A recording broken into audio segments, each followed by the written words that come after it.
गांव के लोग चतुर चाची को बहुत मानते थे। उनकी उम्र लगभग 40 साल की थी, मगर उनकी आंखों में एक अजीब सा तेज था। कहा जाता था कि उनके पास कुछ खास शक्तियां थीं, जिससे वे भूत प्रेत और रहस्यमयी घटनाओं को समझने की क्षमता रखती थी। गांव से कुछ दूरी पर एक पुरानी वीरान हवेली थी, जिसे काले कोठे वाली हवेली कहा जाता था। लोग कहते थे कि वहाँ रात को अजीब अजीब आवाजें आती थीं, कभी किसी के चलने की, कभी किसी के रोने की।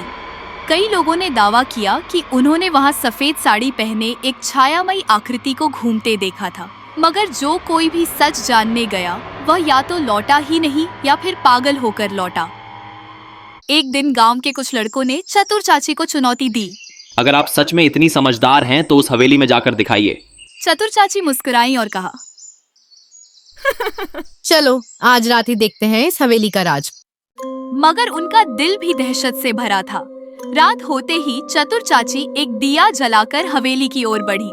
गांव के कुछ लोग दूर से देख रहे थे, मगर कोई भी उनके साथ अंदर जाने की हिम्मत नहीं कर रहा था। जैसे ही चाची ने हवेली का जंग लगा दरवाजा खोला, एक ठंडी हवा का झोंका आया। अंदर घुप अंधेरा था। जैसे ही चाची अंदर बढ़ी, उन्हें किसी के पैरों की आहट सुनाई दी, मगर जब उन्होंने दिए की लौ को ऊपर उठाकर देखा तो वहाँ कोई नहीं था। अचानक एक कमरा अपने आप खुल गया। कमरे के अंदर फर्श पर किसी के घसीटे जाने के निशान थे। चतुर चाची को एहसास हुआ कि यह कोई आम जगह नहीं थी।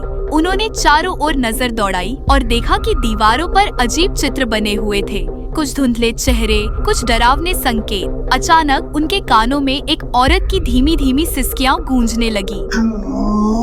वे धीरे धीरे आवाज की दिशा में बढ़ी और देखा कि एक पुरानी संदूक हिल रही थी। जैसे ही उन्होंने उसे खोलने के लिए हाथ बढ़ाया, हवेली में तेज हवा चलने लगी।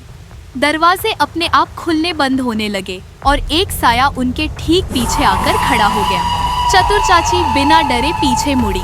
सामने एक अधजली आकृति खड़ी थी, जिसकी आंखों से खून की धाराएं बह रही थी। वह एक औरत थी, मगर उसका चेहरा विकृत था। चतुर चाची समझ गईं कि यह आत्मा इस हवेली में किसी रहस्य को छिपाए बैठी है। उन्होंने हिम्मत जुटाकर पूछा, तू कौन है और यहाँ क्यों भटक रही है? औरत की आत्मा कराहते हुए बोली, मेरा नाम रुक्मिणी है।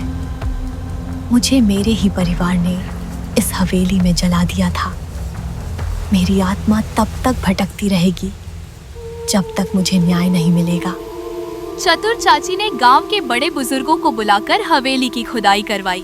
नीचे से एक पुराना कंकाल निकला, जिसे देखकर गांव वालों की रूह कांप गई। जांच पड़ताल के बाद पता चला कि हवेली के असली मालिक ने अपने लालच में अपनी ही पत्नी को मारकर दीवार में चुनवा दिया था। चतुर चाची ने आत्मा की मुक्ति के लिए हवन करवाया और अंततः वह आत्मा एक आग की लपट में बदलकर हवेली से निकल गई। उस दिन के बाद से वहाँ कोई भूतिया हरकत नहीं हुई, मगर गांव वाले आज भी कहते हैं, चतुर चाची ना होती तो ये रहस्य कभी सुलझता ही नहीं। कुछ रहस्य कभी पूरी तरह खत्म नहीं होते। अगर आपको कहानी पसंद आई हो और क्या होगा आगे जानने के लिए चैनल को सब्सक्राइब जरूर करें।